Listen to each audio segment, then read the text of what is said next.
Zombie! Allez vite! Allez! The first zombie films seem to rely on the work of Marines, U.S. Marines who returned from the first occupation of Haiti in the 1930s. And they were in Haiti doing their military service during the occupation. They didn't speak Haitian Creole, and some of them went to voodoo ceremonies, and they were observing things that they did not quite understand. And they came back to the United States and started writing about these things. And it gets picked up by Hollywood, and the whole genre of the zombie film gets off to quite an amazing start, and it's been sustained ever since. Commerce with Germany was extremely flourishing in Haiti before the American occupation. So at the beginning of World War I, the Americans had to stop that trade.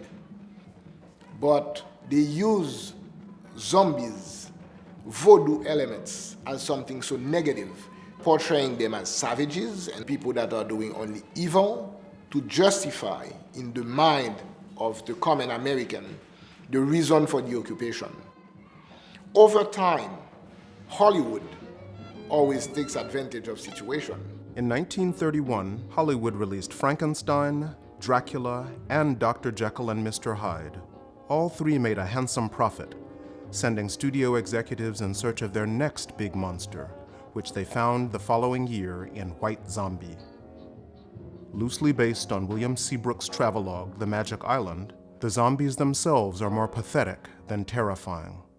There is no solidarity among zombies. Zombies have no political will. They have no desires or sense of they wouldn't have a moral compass that would say, let me go save others from my own fate. I guess what I'm trying to say is the zombie, it's only the symbol of its body. They toil, they do not smile, they do not interrelate with other zombies, no sex, no drugs, and no rock and roll. The narrative arc of a zombie is really very uninteresting. Completely lacking in will, they are perfect slaves to the boko, or sorcerer, who turned them into zombies. In this way, the first zombie film was somewhat true to the Haitian concept of the zombie, but in other ways, the movie Zombie is an old-world melodrama. The supposedly lovely Madeleine is engaged to the supposedly handsome Neil. They're convinced by Neil's business associate, Monsieur Beaumont, to take their vows at his Haitian plantation. But when they arrive, Beaumont reveals his true intentions, to marry Madeleine himself. When she rebukes him, he turns to Legendre, a shadowy local who owns a sugar mill run entirely by zombies. Madeleine is given a potion that simulates death, and she is buried, but she is then quickly disinterred. Beaumont now has Madeleine to himself, but alas, she is too zombified for love. So Beaumont insists that Legendre revive her, but Legendre has another plan, to add Beaumont himself to his zombie collection. When Neil finds Madeleine's grave empty, he seeks the counsel of a local priest, who informs him that Madeleine has been turned into a zombie. Together they go looking for Madeleine and find her in Legendre's fortress by the sea. Legendre commands his zombies to kill Neil, but the priest knocks Legendre unconscious, severing his mind control over the zombies. Disoriented, the zombies march single file off a cliff. Legendre awakes and eludes capture, only then to be pushed off the cliff by Beaumont, who soon follows, or at least a cheap dummy follows. Madeleine awakens from her zombie trance and lives happily ever after with Neil. Horrific, funny, childish, but when you really do a serious analysis of them, you see that they're making a lot of deep comments about society. When you have nothing, what do? The only thing you have is your body. What's striking about these early zombie movies, which purport to be about a Haitian cultural phenomenon and to be set in Haiti, is that almost all of the main characters are white. And this Haitian cultural phenomenon seems to be a metaphor of something happening within the family drama of white society, such as sibling rivalries, and in the case of the shot you just saw, about capitalism. Note that this film was made in the early 30s, after the great crash of 1929, and as the Depression accelerated, in which socialist thought was much more common in the United States than it is today. And it seems to be a metaphor of the effects of capitalism upon the worker. Senseless, mindless, repetitive labor that harms the worker's body, that yields no profit for the worker, but does yield profit for the white villains who are omnipresent in these films. It seems to be an allegory about American society and capitalism more than a truth about Haiti. The portrayal of Haiti as a zombie nation was something that gave a very bad rap to Haitian and to Haiti in the States.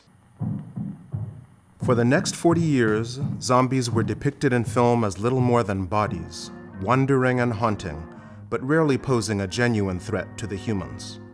Most of these films were essentially racist, reducing the subtleties of voodoo to silly gyrations and depicting the Caribbean as a land of savages. The one exception appeared in 1943, a critically acclaimed mood piece by French director Jacques Tournier.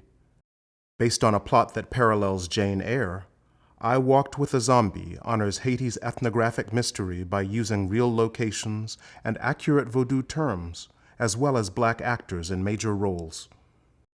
I would say, if pressed, that my favorite zombie film is probably I Walked with a Zombie. And it's mostly just because it's beautifully made. But I'm also interested in it because it's early enough that it hasn't yet entirely separated itself from Haitian ideas of the zombie.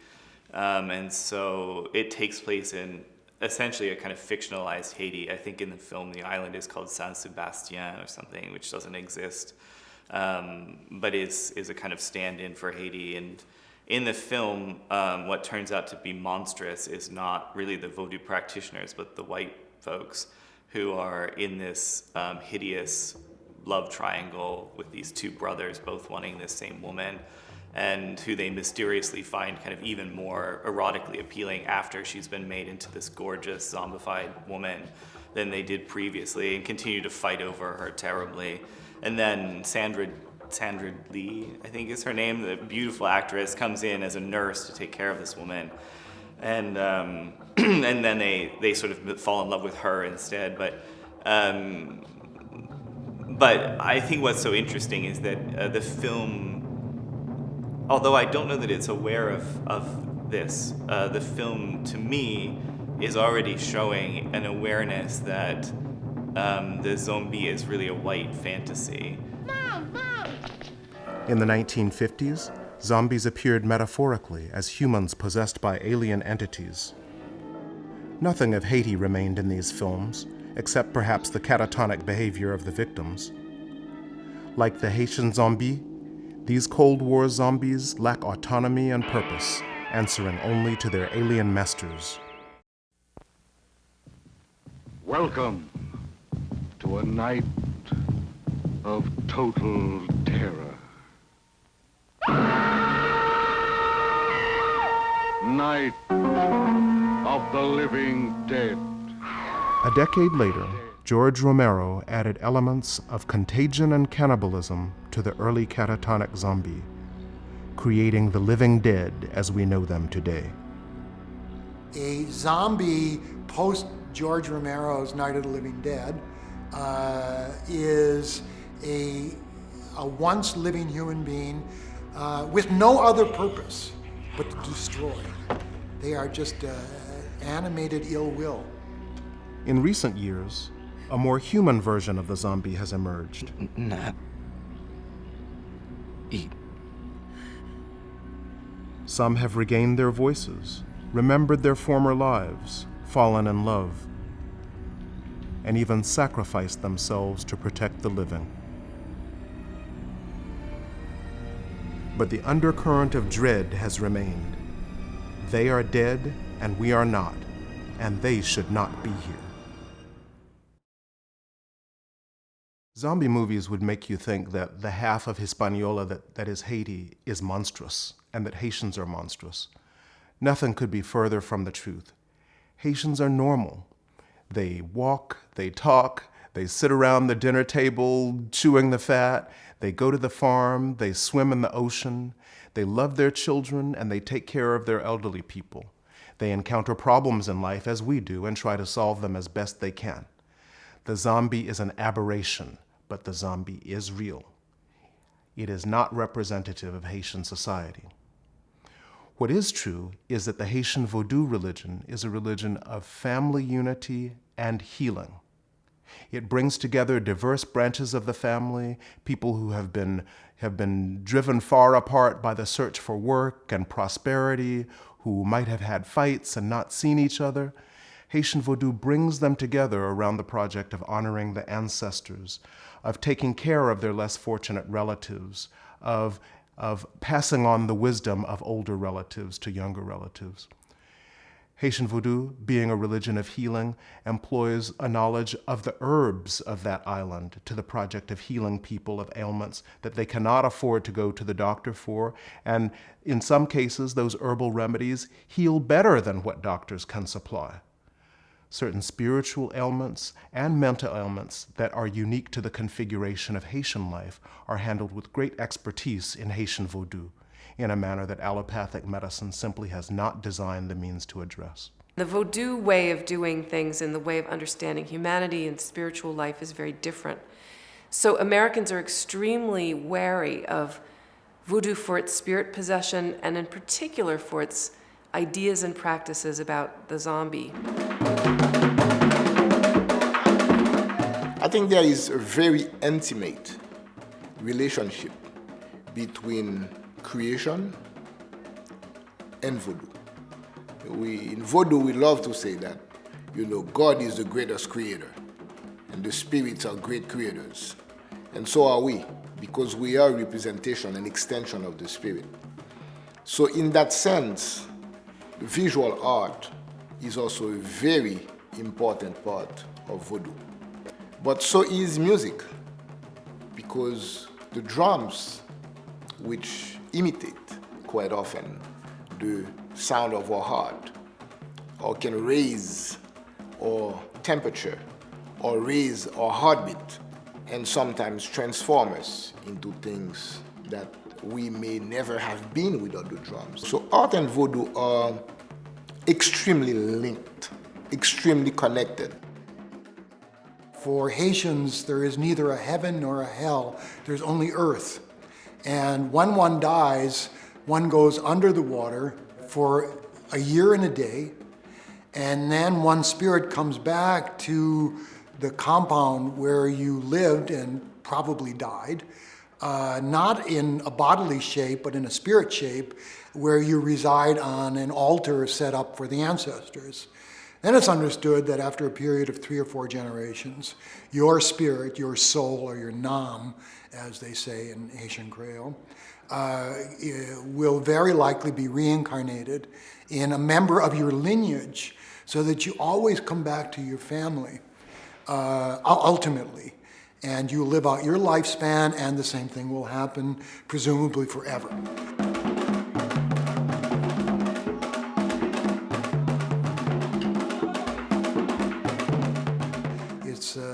It's a world alive. Rocks are alive, trees are alive, earth is alive. Everything has got a spirit. And so therefore, it's not at all a reach for Haitians to think that that spirit, which is preordained to go through a recycling, can in fact be captured and misdirected.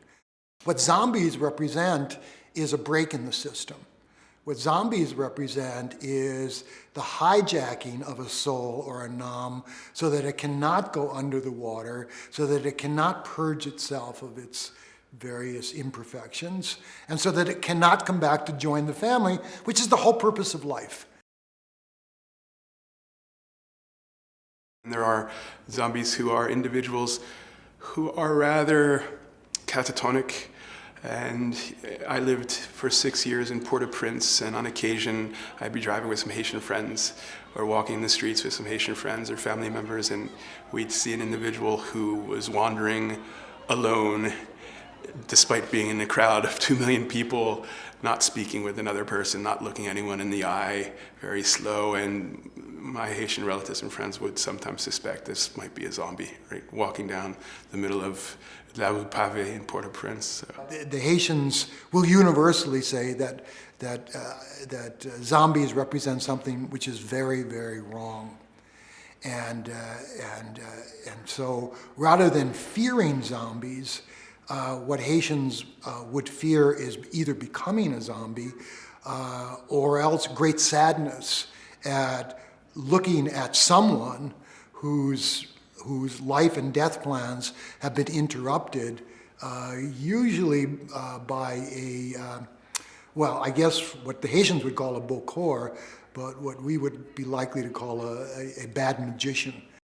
A Haitian zombie is a hijacked soul. Their life mission has been aborted, and the whole point is to free that zombie from that terrible condition.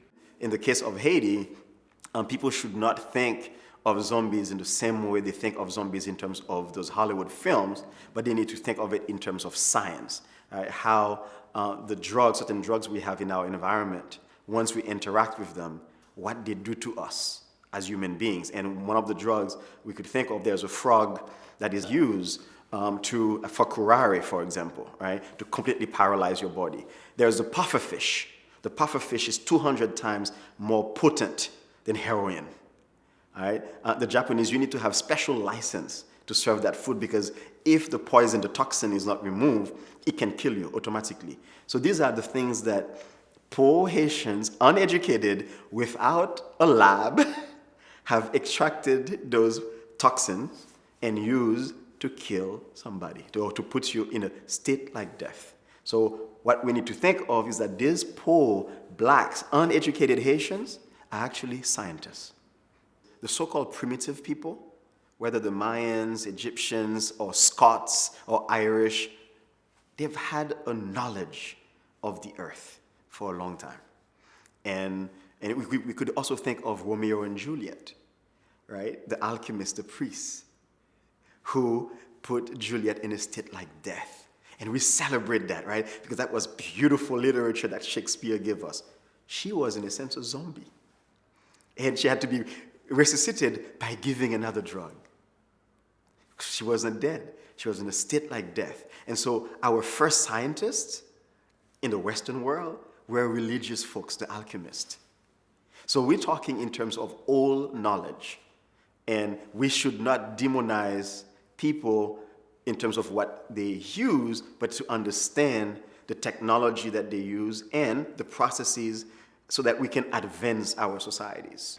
The masters of this spiritual and pharmacological technology are often fascinating people. Most of their days they spend in the workaday world or on the farm, just like the rest of us. But they also unify large numbers of people around the feeding of the gods and the honoring of ancestors. In that process, people are helping each other and building each other up against adversity. However, they themselves sometimes suffer adversity, a threat from the bokor, a threat of zombification. They wanted to make me a zombie so I can work with her. First, she was a prostitute, and second, she was bringing so many men at the house, so I had a small child. That's the reason I asked her to please look for another apartment. And she wanted to use me to just work on the street so she can have more money. And I asked the roommate to look for another place. And my roommate was not happy about that. So she decided to take matter in her own hands. So she tried to have a friend shot me, and that didn't work. So she decided to to consult a Wunga and to do work. So she did the work, and she left the house. But I didn't know that I was about to die. And the next day I went back to work. When I went back to work, I was working, and suddenly I felt like my energy was going down. For me, it's just that I was alive, but I felt like I was disappearing, like I wasn't in this world. I didn't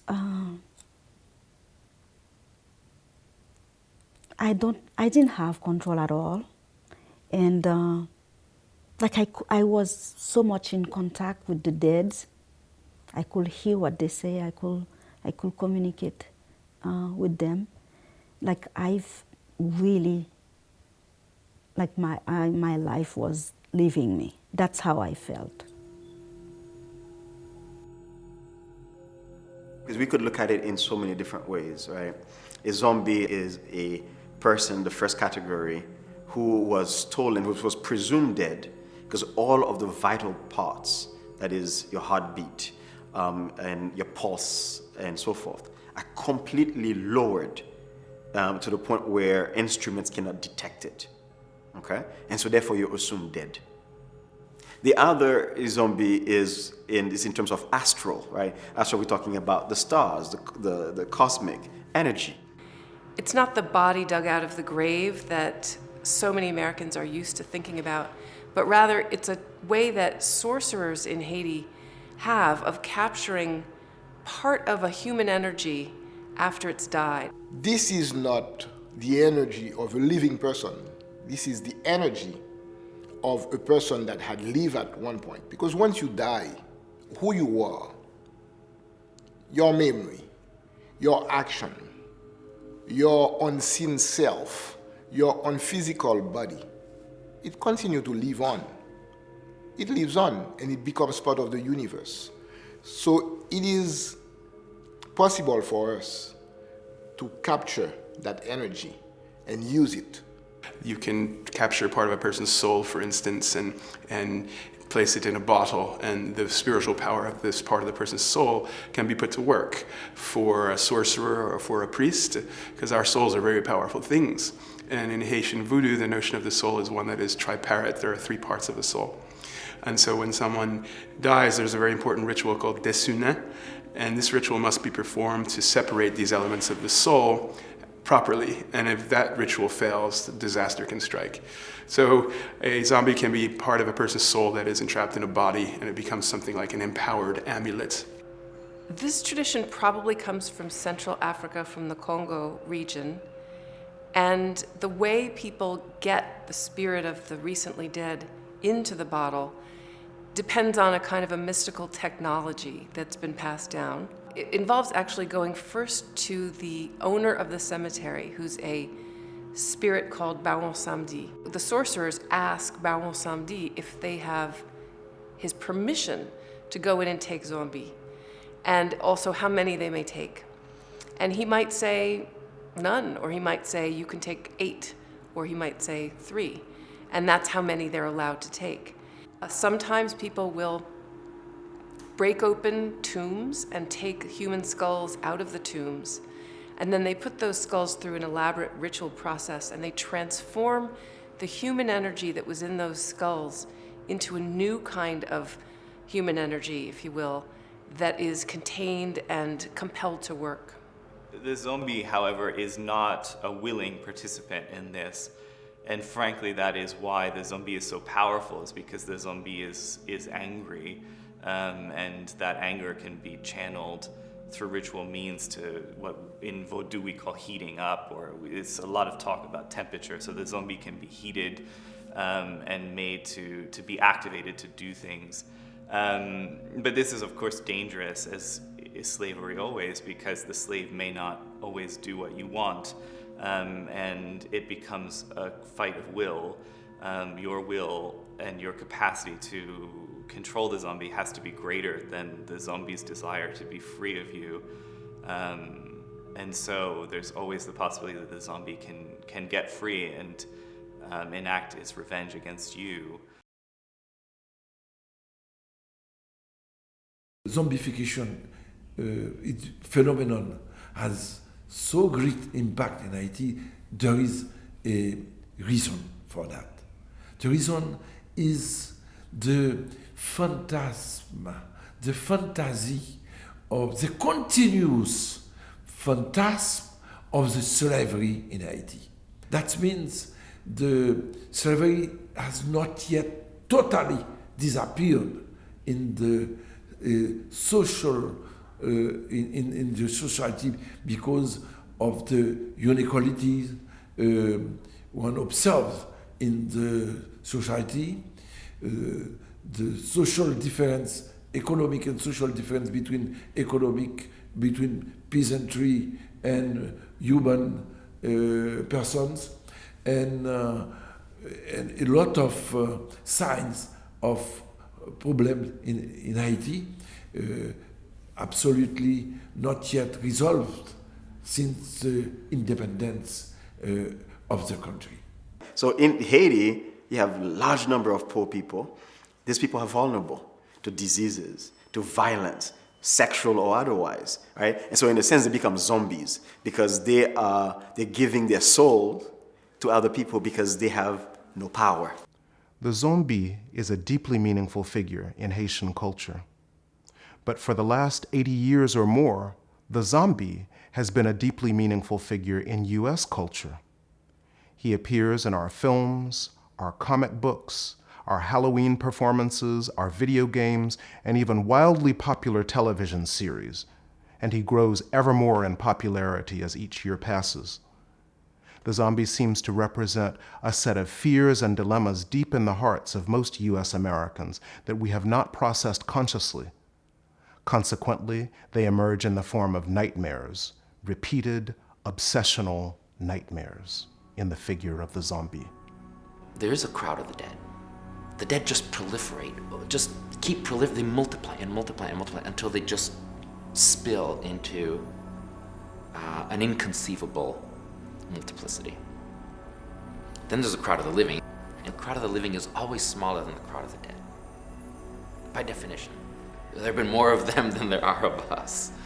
And as a result, they threaten us. The crowd of the dead, in their biggerness, threaten the living. Plus, we know that our members are constantly joining their members.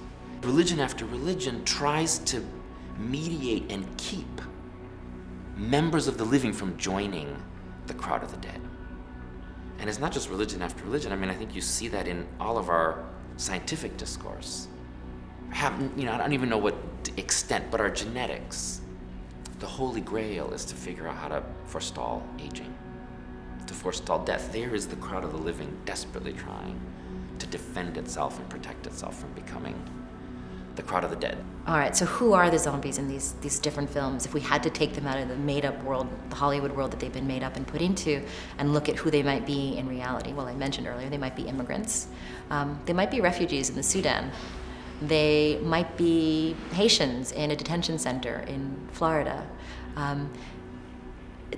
Zombies look to me like the things we package as what needs to be contained. And as I said earlier, the things that justify all means and measures of containment. So if we're doubling down in an arms race, if we're doubling down in strictures at our borders, the zombie is the reason why. We don't say it, we don't make that connection in any explicit way, but that's the subtext, is that we have the right to defend ourselves against the subhuman. Well, I mean, in the case of these kind of shambling hordes of zombies, I think you can see echoes of anxieties about the kind of barbarian horde, in essence. So the phenotype of the zombies is less important than what it is that they're doing in the context of the story, which is that they're kind of destroying white civilization, typically. Within 3 days, the dead will destroy all the living, and we will rule the earth. And to speak maybe more currently also to the moment, I think that there's something about the fact that the zombie is our neighbor that is relevant to our anxieties about terrorism, about sleeper agents, about the possibility that there are people who are actually outsiders, but who look like us, and at any moment may turn on us and devour us, in essence.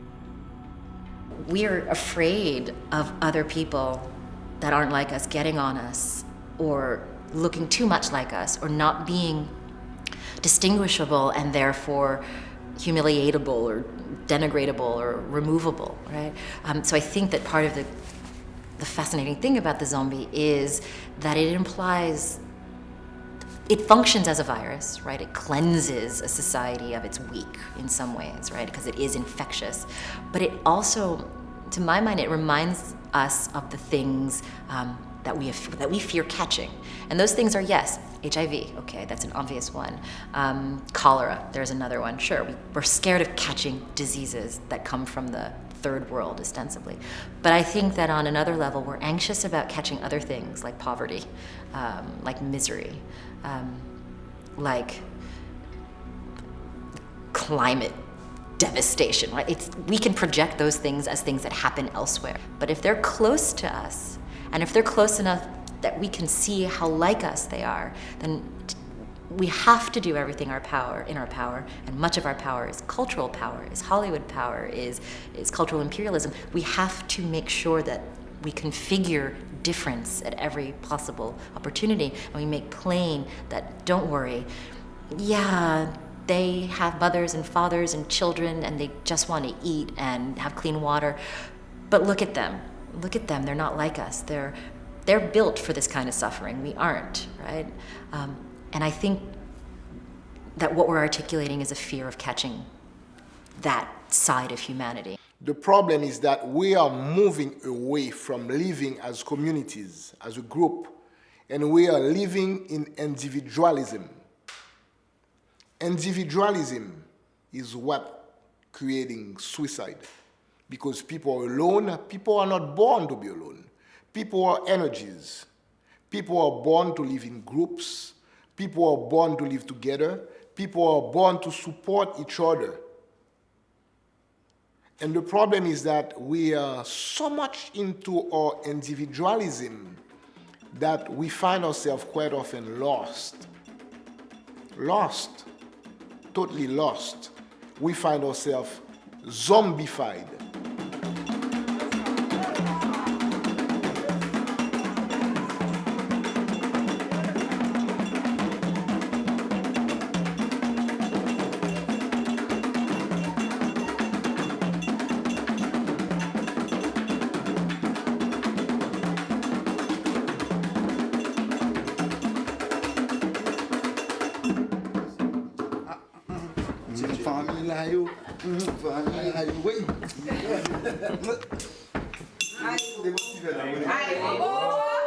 Won't you be able to see you?